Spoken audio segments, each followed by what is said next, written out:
Hello. Well, I've got the watering done. Well, I've done the hand watering and I've got the soaker hoses on. So let's sit down and do my Monday reads, which for me is a part of my weekend. And since I never get it done on Sunday, which is the first part of my weekend, and this is the second part, let's get it done now, where I can chat about the week and chat about what I've been reading. Actually, I'll start off this week by just talking about a significant video on Booktube, which is Juan at Plagued by Visions, a channel I've mentioned before, where Juan is an incredibly erudite, funny, quirky guy. He's interested in like a lot of kind of horror, dark fiction. But also just, we'll do deep dives into different areas of literature, LGBTQ,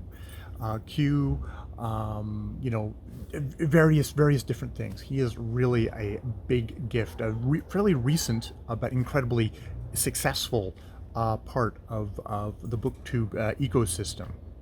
And before I say anything else, definitely go and check out his channel, if only to see him do the Books and Life tag, where he very hilariously does it in one take without editing, and it really stresses him out, which is just great, and it's a great introduction. It's a great introduction to just the personality of the guy, which I think is what a lot of us, we come for the books, we stay for, you feel like you get to know people. You get the privilege of getting introduced to people on this channel.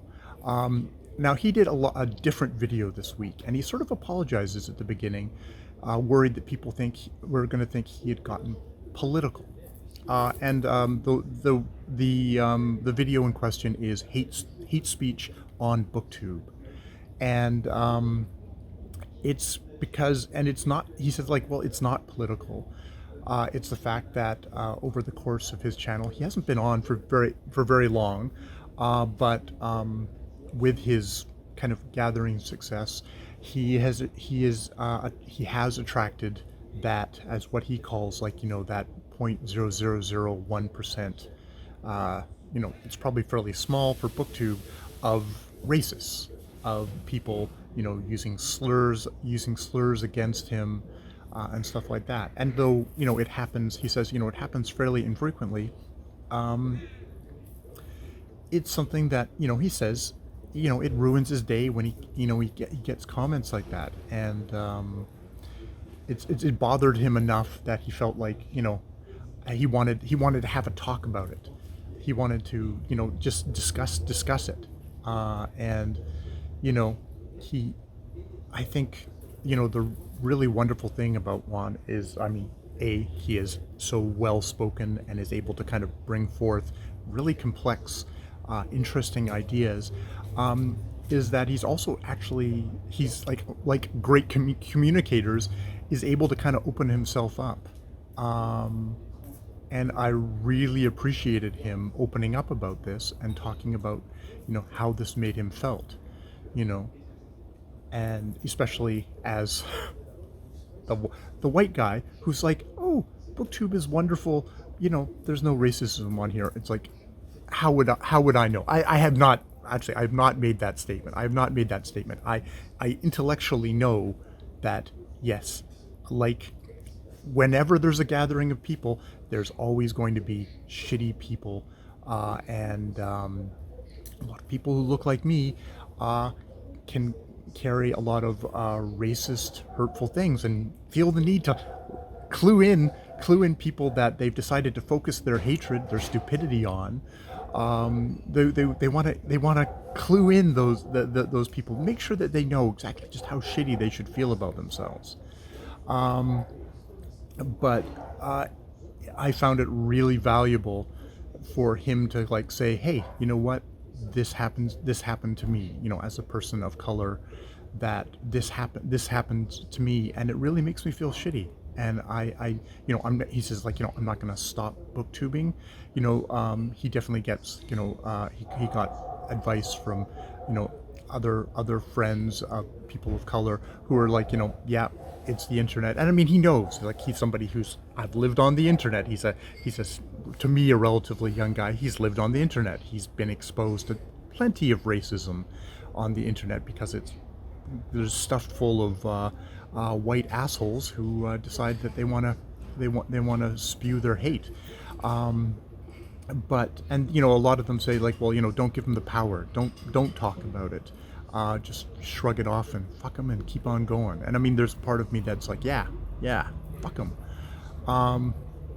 But I also really appreciate that it was a really valuable video to me, and I think one worth highlighting, that he decided to stop and say, no, I am going to talk about this. People might think I'm being political, but no, this is very personal. This is, someone said stuff to me based on my ethnicity, on the color of my skin, on where I live, and that was hurtful. That was meant to hurt me. That was meant to shut me up. And I'm not going to shut up, but I'm also not going to admit that, like, I'm some kind of, heroic, unstoppable force who this just all bounces off me. It's like, no, this stuff hits. So I encourage you to go over and watch the video, because he is soft-spoken, super intelligent, and just a fun guy to watch his videos. So, I mean, he has far surpassed me, and he will continue to far surpass me, both on a kind of what he brings to his channel and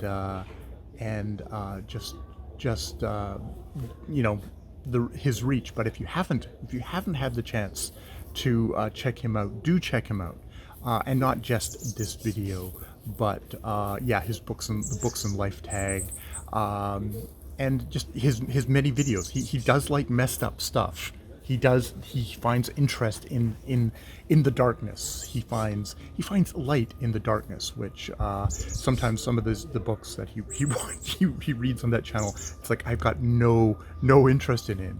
But he also brings an illumination there of, like, yeah, no, this is, I can see you. There's a great validity to what he reads. Actually, it was, and I mean, he's got some. He brings really interesting ideas.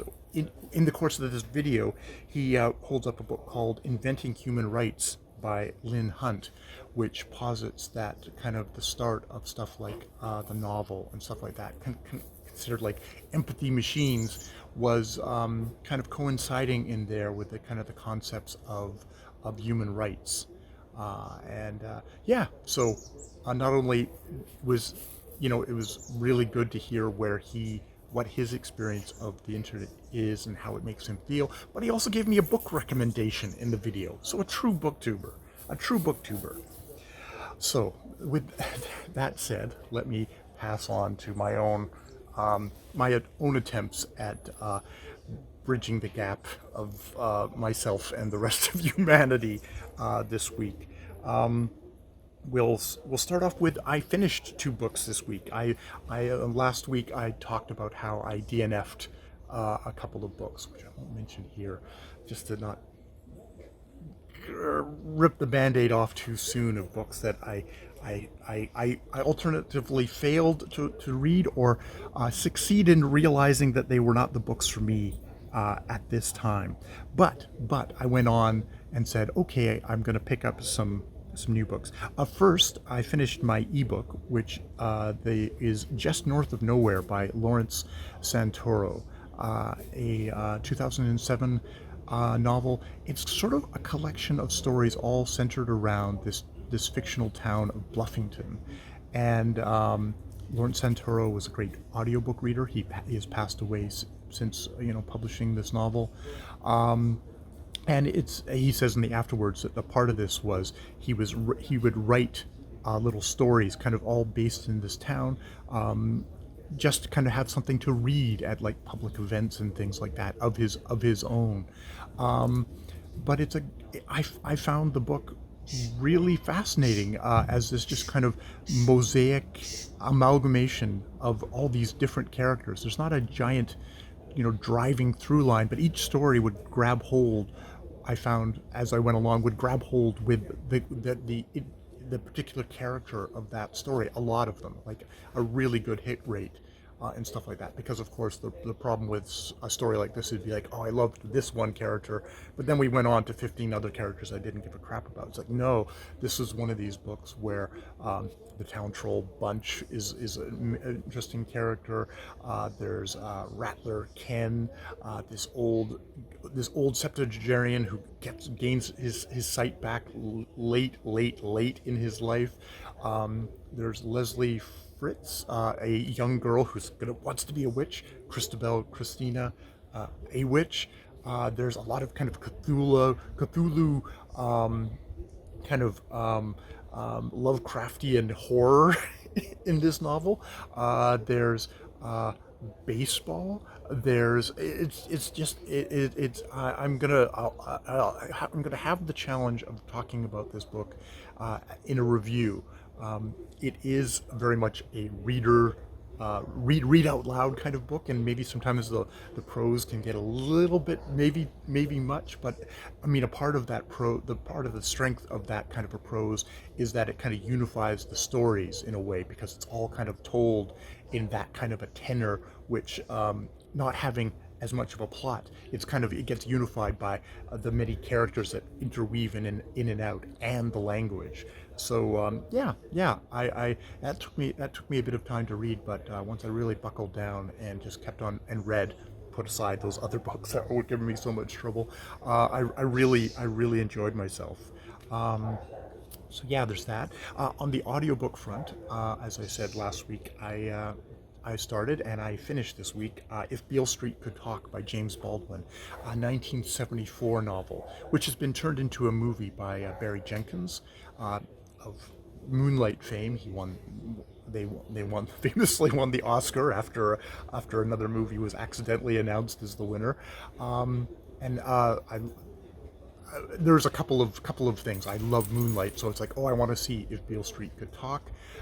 And also, I just heard so much good things about James Baldwin, and was not disappointed in a novel about a young couple where it opens with Tish visiting her love, Fonny, in jail, where he has been, to all accounts, wrongly convicted of raping another woman. And it's sadly a novel that feels incredibly contemporary. It was published in 1974, but feels so very contemporary with issues of justice today. But I mean, I think the thing that impresses me the most is it's not an issue novel. It is a novel about Tish and Fonny caught up in these historical, sociological forces that are trying to crush them, and that they are making through. There is stuff in the novel that I wonder about. There's a certain kind of misogyny, certain kind of the violence against women in this novel, which it complicates things. Which isn't a bad thing. It's not a bad thing. This is written by a particular man at a particular time, and there's some views on women there that bear examining, but also just amazing kind of just celebration of a beautiful writer, James Baldwin. So yeah, that was my other one that I finished this week, and it's just like, wow, that was a that was a dream. That's I as much as last week I was just sort of like, oh God, when books don't work for you, it's the worst thing. When books do work for you, it's the best thing, and that is the dragon that I am chasing, most definitely. So going forward, calling my shots, or at least announcing my shots, I am going to read. First we'll do audiobook. Audiobook first. I am going to go back to an author that I have read in the past. It's Susan Orlean, who she wrote The Orchid Thief, which was a book that I was lucky that I read this. I read this book. It's a nonfiction book about orchids. And Susan Orlean is one of these New Yorker essayists. So there's kind of like a one thread there where she's talking about kind of like, stealing orchids, stealing orchids in the Florida swamplands, I think. But it also takes that opportunity to explore kind of the wide-ranging thing of orchids and how they've been used throughout history. The kind of just like all the many historical personages who were quite quite crazy as well. Interestingly enough, this was turned into a great movie called Adaptation by Charlie Kaufman, written by Charlie Kaufman. I think directed by Spike Jonze. I can't remember. I can probably Charlie Kaufman, definitely the driving kind of intellectual force behind it, which is all about a Charlie Kaufman-like figure trying to adapt the Orchid Thief and completely failing, and the end of the movie turning into kind of almost the end of the movie turning into kind of just your strict kind of Hollywood blockbuster schlock thriller starring Meryl Streep and Chris Cooper. Charlie Kaufman being played very slubbily by Nicolas Cage, with his twin as well. Which it's just a wonderful kind of taking apart of like maybe the limits of the Hollywood formula, and how everything like a strange and kind of essayistic, meandering New Yorkerish book, like beautiful book like The Orchid Thief, getting fed into the wood chipper of the Hollywood machine, and everything that comes out is going to fit in the same goddamn mold, goddamn it, because that's how you sell stuff. But also actually within that, being able to kind of to preserve some of the little bit of the spirit of the Orchid Thief. So in that sense, being not a faithful adaptation, but at least a spiritual adaptation of that book. So see, now this is what happens when I get enthusiastic about talking about one book, is I completely forget about the book that I'm actually intending on reading for that week. Yes, so I was so much talking about The Orchid Thief by Susan Orlean that I forgot to mention that what am I reading? I am going to be listening to her book, The Library Book, 2018 nonfiction book, about a fire in the Los Angeles Public Library in 1986, which burned a ton of books and damaged even more. I mean, an unimaginably large number of books, like almost half of what Steve Donahue has probably read in last week. So probably actually more like entire Steve Donahue's lifetime. But yes, that is the book I'm going to read, which from all accounts will be about the mystery of who set this fire, but also more wide-ranging in that Susan Orlean lets go off on this tangent kind of thing, but a tangent well managed, not a tangent where you start talking about one thing and you forget about the actual thing you were talking about. Crafted New Yorker versus bozo on the internet. So I'm going to start my book haul book from just a couple of days ago, The Mermaid of Black Conch by Monique Roffey.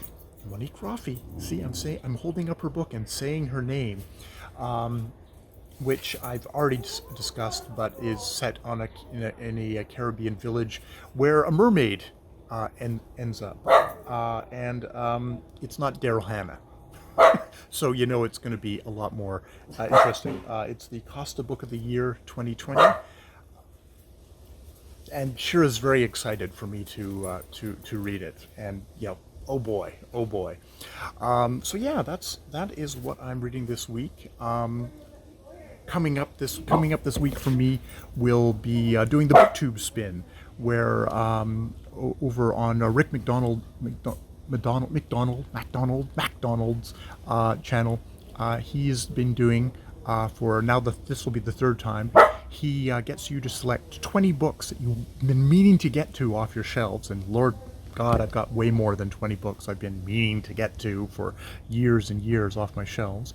You assign a number from 1 to 20 of those books, and then he spins his electronic wheel, and you pick, and whatever it happens to hit, well, the wheel has spoken, and that is the book that you will read for this iteration is for July, August, and September. Because he accidentally did the spin early, but even Rick is human, I suppose. So yeah, and so he actually did that like about 4 weeks ago, but I've like just been saving it up to watch that video. So I'm gonna watch that video in the upcoming week, and that'll pick whatever book, one of my books off of Great Mount Unread. That it's just a great little. It's a great little spin of the wheel. There's something about it that just has totally appealed to me. I've done Rick's wheel. When I've been bored, I've just gotten a 20-sided dice and I've rolled the dice to see which book would come up, and that's been a fun process. Even if maybe I end up DNFing the book in question, but hey, that still it gets me to actually kind of commit and do stuff. All right. The dogs are thinking that I've been doing this for way too long and that I should stop. God damn it, why can't you make shorter videos, Jay? They're very upset about me going 20 minutes long, so I'm going to leave it there. I hope you have a good week of reading, and more videos later.